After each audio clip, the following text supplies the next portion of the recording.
Amul just entered the 16,000 crore protein market in India. They're now aiming to disrupt the entire protein market in India, and they already have more than 10 protein products. Everything from high protein lassi to high protein milk to even protein powder.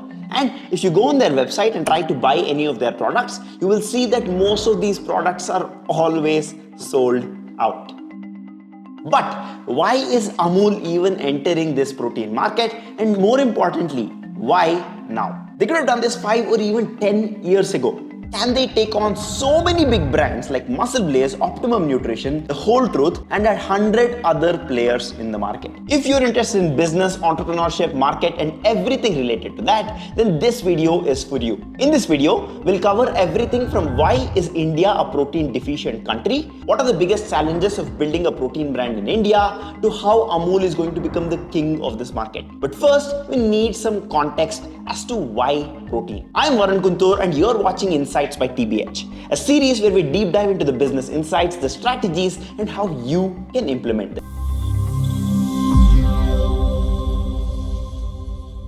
Now, before we deep dive into the insights, let's first understand what is whey protein and how is it manufactured. Whey protein is a byproduct of cheese or paneer making process. When paneer or cheese is made, by curdling the milk, the water that remains is called whey water. This is then dehydrated and filtered to get the whey protein powder. Well, if whey protein is made from milk and we are the largest producers of milk in the world, then why are we still importing all of this whey protein from other countries? Well, this is the exact problem that Amul wanted to solve. But why is Amul entering this protein market now? And why didn't they start earlier? Well, Amul is definitely the largest player when it comes to milk and milk products in India, and there's no question about that.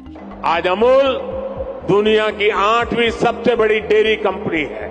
आपको इसे जल्द से जल्द दुनिया की सबसे बड़ी dairy company बनाना है। But in any market, there's a total addressable market or TAM, which basically is the upper limit of that market. And when we look at the milk products market, Amul has already reached that maximum revenue they can earn by selling just milk products. Now, if Amul wants to increase their revenue, they have one option, and that is to diversify into other markets. Now, when Amul enters a new market, they can literally disrupt that market by offering the highest quality products at the cheapest prices. Even in the protein category, they're coming with the cheapest prices. Today, if you look at any brand to buy their simplest whey protein, it costs about ₹4 per gram of protein and can go all the way up to ₹6. But Amul is selling their whey protein at just 2.67 rupees.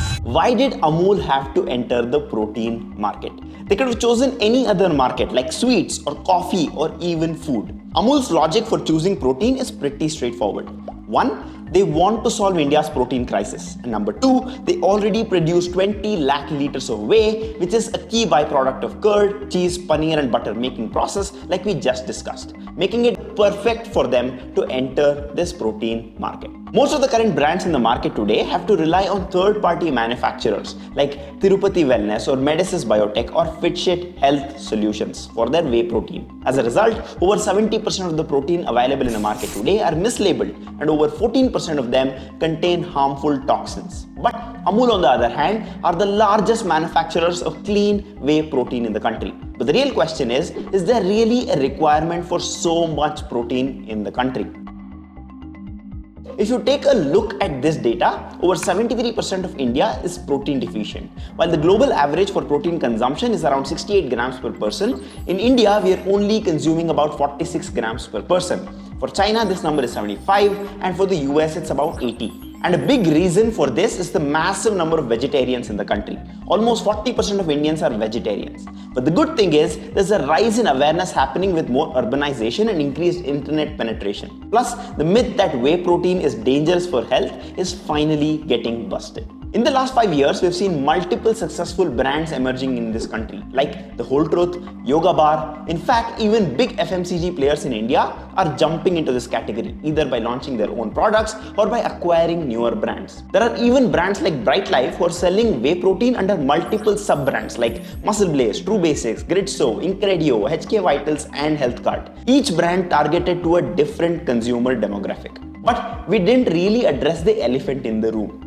Why didn't Amul start selling whey protein to customers earlier?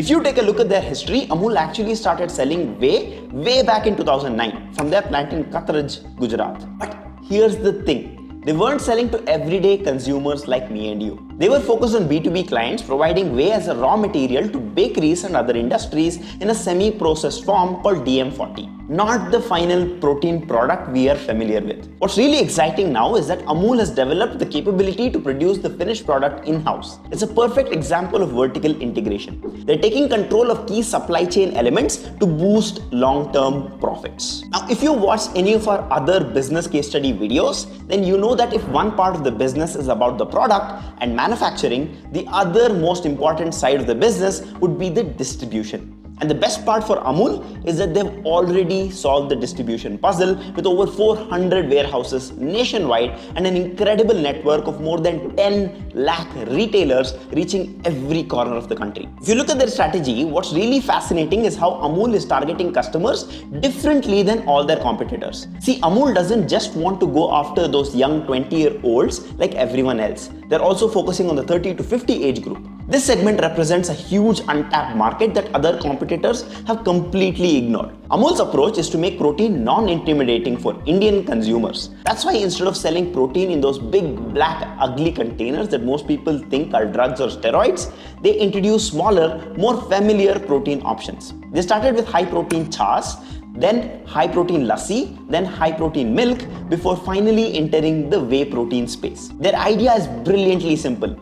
Increase product retention and engagement by not forcing users to change their habits. Indians are more price conscious. They don't mind spending smaller amounts of money like 30 or 40 rupees every day on items like lassi, chas or milk instead of spending 2000 rupees at once for a box of whey protein. And they've done this similarly without disrupting existing habits, since these customers are already using Amul's lassi or milk in their daily routines. When we observe Amul's distribution strategy, they're using a very unique D2C approach. For the very first time, they're selling most of these protein products online through their own website and also on quick commerce and e-commerce apps, and not through offline stores. The idea behind not selling these products in retail stores, whether it's modern trade or kirana shops, is actually very simple. They don't want their existing customers to randomly pick up a protein lassi and end up being disappointed, because these protein products have a very different taste. Which is why they're not distributing these products through their current network of retail stores. They first want customers to get properly educated and become aware about these protein offerings. This D2C approach gives them something incredibly valuable that they never had before: access to customer purchase data. And here's the brilliant part. Once the D2C approach reaches its potential, Amul will leverage its massive network of 1 million retail stores to reach even more consumers across the country. So, these were the insights that show how Amul is strategically taking over the 16,000 crore protein market. If you learned something from this video and like this breakdown, you'll definitely love our last video on why the Indian rupee is falling. Definitely go check it out, and I'll see you in the next one. Bye-bye.